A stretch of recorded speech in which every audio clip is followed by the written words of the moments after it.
Hi hello welcome to hash tag. నా పేరు జకీర్.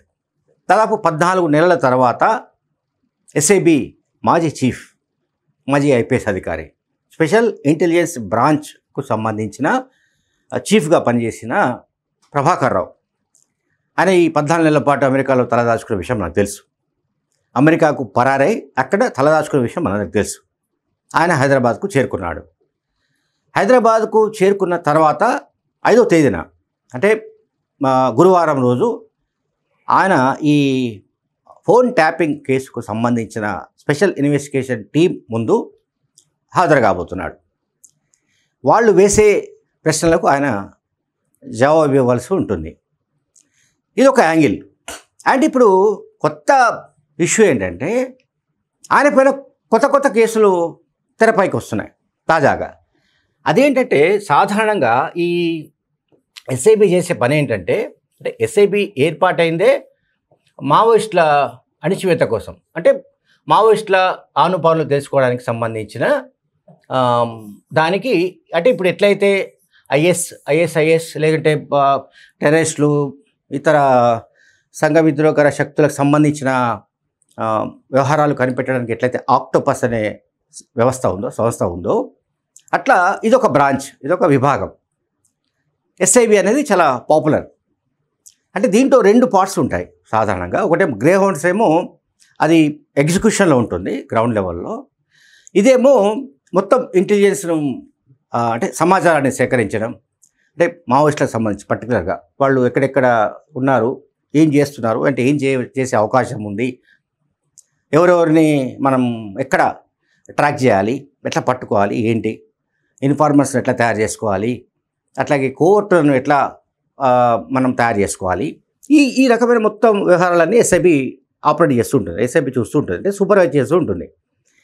దీంట్లో ప్రధానమైన అంశం ఏంటంటే ఇప్పుడు కొత్తగా వెలుగులోకి వచ్చిన కేసు ఏంటంటే మావోయిస్టులకు సంబంధించిన సమాచార వ్యవస్థకు సంబంధించిన ట్రాకింగ్ అంటాం మనం. అంటే వాళ్ళ గుట్టుమట్లన్నీ తెలుసుకోవడానికి, వాళ్ళు ఏం చేస్తున్నారు, ఎక్కడున్నారు, అండ్ ఎవరెవరికి ఏ రకమైన సహకారం అందుతోంది, ఎక్కడి నుంచి అందుతోంది, లాజిస్టిక్స్ ఏంటి, లేకపోతే సపోర్టర్స్ ఎవరు, ఈ రకమైన మొత్తం ఇన్ఫర్మేషన్ గ్యాదర్ చేసే వ్యవస్థ ఇది బ్రాంచ్. సో ఎస్ఐబికి ఏముంటుందంటే ఫండ్కు సంబంధించిన ఒక ప్రత్యేక నిధి ఉంటుంది. దాని ఏమిటంటే మావోయిస్టుల ట్రాకింగ్ ఫండ్ అంటాం మనం మామూలుగా. దీనికి మావోయిస్టు ట్రాకింగ్ ఫండ్ అని అంటాము. సో జనరల్గా అంతకుముందు నక్సలైట్స్ ట్రాకింగ్ ఫండ్ అనేది ఇప్పుడు మావోయిస్టు ట్రాకింగ్ ఫండ్ అని అంటున్నారు. అంటే మావోయిస్టులను ట్రాక్ చేయడానికి సంబంధించి పెద్ద ఎత్తున నిధులను ప్రభుత్వం విడుదల చేస్తుంది. ఆ నిధులకు ఎస్ఐబి జవాబు చెప్పాల్సిన అక్కర్లేదు. ఎస్ఐబి ఆ నిధులకు లెక్కలు చెప్పాల్సిన అవసరం లేదని మనకు అనధికారికంగా తెలుస్తోంది. అయితే లెక్కలు ఎంతవరకు చెప్పవచ్చు, ఎంతవరకు చెప్పకుండా ఉంచవచ్చు, ఎందుకంటే ఇది రహస్యంగా జరిగే ఆపరేషన్స్. ఒక కోవర్టును తయారు చేయడానికి ఒక కోవర్టును తయారు చేసి ఒక జిల్లా సెక్రటరీ లేదంటే మావోయిస్ట్ పార్టీకి సంబంధించిన ఒక ముఖ్య నాయకుడిని ట్రాక్ చేసి పట్టుకోవడానికి సంబంధించి జరిగే ఏదైతే ఖర్చులు ఉంటాయో అవేవి ఎక్కడ రికార్డ్స్లో రాయవలసిన అవసరం లేని ఒక మేనేజ్మెంట్ అనేది చాలా కాలంగా ఉంది. కేస్ వ్యాస్ ఉన్నప్పటి నుంచే, గ్రే హౌండ్స్ తయారైనప్పటి నుంచే ఈ వ్యవస్థలన్నీ ఉన్నాయి. ఎస్ఐబి ఇవన్నీ కూడా తయారయ్యాయి తర్వాత. అయితే ఇప్పుడు ప్రభాకర్ రావుకు ఎస్ఐబి చీఫ్గా ఇచ్చిన తర్వాత ఆయన ఐ థింక్ డిఐజీ ర్యాంక్ అనుకుంటాను నేనైతే. 2020 జూన్లో ఆయన రిటైర్ అయ్యాడు. ఓకే, జూన్లో రిటైర్ అయ్యాడు. కానీ కేసీఆర్ ప్రభుత్వం ఆయన పట్ల అపారమైన ప్రేమతో లేదంటే వాత్సల్యంతో ఆయన పట్ల ఉన్న ఇతర ఏదైనా కావచ్చు, దాంతో ఆయనను ఎక్స్టెండ్ చేశారు. ప్రభాకర్ రావు 2020లో రిటైర్ అయితే ఆయనను ఎక్స్టెండ్ చేశారు. ఈ ఎక్స్టెన్షన్ వచ్చిన తర్వాత ఈ ఫోన్ ట్యాపింగ్ సంబంధించిన ఇష్యూ మొదలైనట్టుగా మనకు అనుమానాలు వస్తున్నాయి. 2020కి ముందు కూడా ఏమైనా జరిగిందా లేదా అనేది కూడా మనకు తెలియ అవకాశం ఉందనుకోండి రేపు విచారణలో. బట్ ఈ సీక్వెన్సెస్ చూస్తుంటే అంటే 2020 జూన్లో అంటే 5 years క్రితం ఆయన రిటైర్ అయ్యాడు. ఆయనకు మళ్ళీ ఎక్స్టెన్షన్ ఇచ్చింది కేసీఆర్ ప్రభుత్వం. ఎక్స్టెన్షన్ ఇచ్చిన తర్వాత ఫోన్ ట్యాపింగ్ ఉధృతంగా జరిగింది. ఫోన్ ట్యాపింగ్ అనే ఒక నేరానికి పాల్పడడానికి ఒక ప్రత్యేకమైన ముఠాను ఏర్పాటు చేశాడు ఎవరు? ఈ ప్రభాకర్ రావు అని ఆరోపణలు ఉన్నాయి. ప్రభాకర్ రావు ఒక ముఠాను ప్రత్యేకంగా అంటే ప్రైవేట్ ఆర్మీని తయారు చేశాడు ఆయన. ఎవరి సూచనలతో అటువంటి ఆర్మీని తయారు చేశాడు, ప్రైవేట్ సైన్యాన్ని తయారు చేశాడు, ఆ సైన్యం ఏం చేసింది అనేది ఇవన్నీ కూడా ఆయన విచారణలో చెబుతాడా లేదా, చెబితే ఇంతవరకు చెప్తాడు, ఇంతవరకు సెన్సార్ చేసి చెప్పే అవకాశం ఉంది. ఇవన్నీ కూడా మనకు 5వ తేదీ తర్వాత కొంత తెలిసే అవకాశం ఉంది. సో ప్రభాకర్ రావు పైన ఇప్పుడు వస్తున్న కొత్త కేసులు ఏమిటంటే ఈ మావోయిస్టుల ట్రాకింగ్కి సంబంధించిన ఫండ్, ఇది పెద్ద ఎత్తున దుర్వినియోగం అయిపోయింది. మిస్యూజ్ అయిందంటే అర్థం ఏంటంటే గుటకాయ స్వాహ, తిని పారేసినట్టు లెక్క. దాంట్లో మేబీ ఈ ఫోన్ ట్యాపింగ్ కేసుల్లో ఎవరైతే ఇరుక్కొని జైలుకు వెళ్ళారో లేదా బెయిల్పై వచ్చారో, వెదర్ ప్రణీత్ రావు, రాధాకిషన్ రావు, తిరుపతి అన్న, భుజంగరావు, ఈ చాలా పేర్లు ఉన్నాయి. వాళ్ళలో ఎవరెవరు ఎంత మింగారు, ఎవరెవరు ఎంత దంచి పాడేశారు అనేది ఇదంతా వేరే విషయం. సో ప్రభాకర్ రావు ఆధ్వర్యంలో ఈ ఫండ్ మేనేజ్మెంట్ ఉంటుంది, ఫండ్ రిలీజింగ్ ఉంటుంది.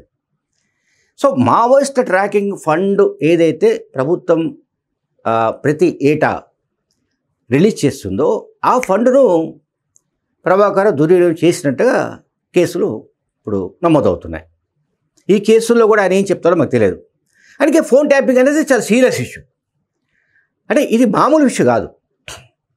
ఎందుకంటే కేసీఆర్ హ్యాట్రిక్ సాధించాలి అంటే ప్రతిపక్షాలను దెబ్బ కొట్టాలి, ప్రతిపక్షాలు బలపడకుండా చూడాలి, ప్రతిపక్ష పార్టీలు అయితే కాంగ్రెస్ ఆర్ బీజేపీ ఈ పార్టీలకు సంబంధించిన అభ్యర్థులకు డబ్బు చేరకుండా ఉండాలి.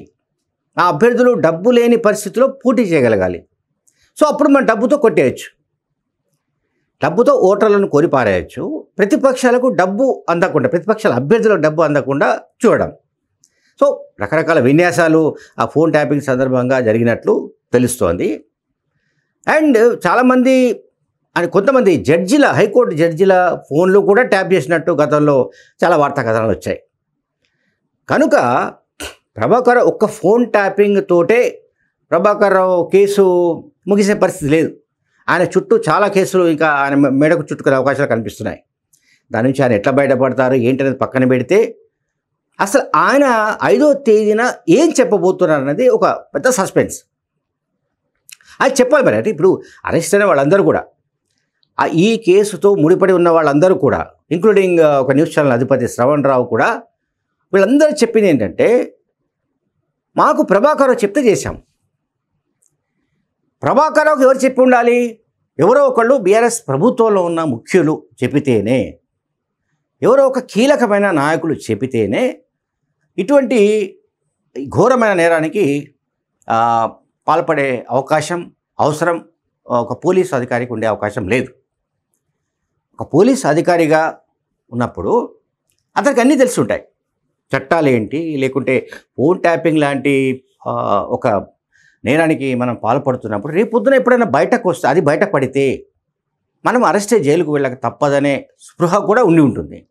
అయినా కూడా తెగించి వీళ్ళు ఇవన్నీ చేశారంటే, ప్రభాకర్ ఆధ్వర్యంలో ఇవన్నీ జరిగాయంటే ఖచ్చితంగా అప్పటి ప్రభుత్వానికి సంబంధించిన వ్యక్తులు ఎవరో ప్రభాకర్ రావును వెనుక ఉండి నడిపించారు. మళ్ళీ మనమే వస్తాం కనుక 2023 ఎలక్షన్స్లో కూడా మళ్ళీ మనమే అధికారంలోకి వస్తాం కనుక ఎవరు భయపడవలసిన పని లేదన్న ఒక ఆత్మవిశ్వాసాన్ని వాళ్ళలో భరోసాను నింపిన కారణంగానే ప్రభాకర్ ఆధ్వర్యంలో ఈ ముఠా ఇటువంటి నేరానికి పాల్పడినట్టుగా తెలుస్తోంది. Thank you very much.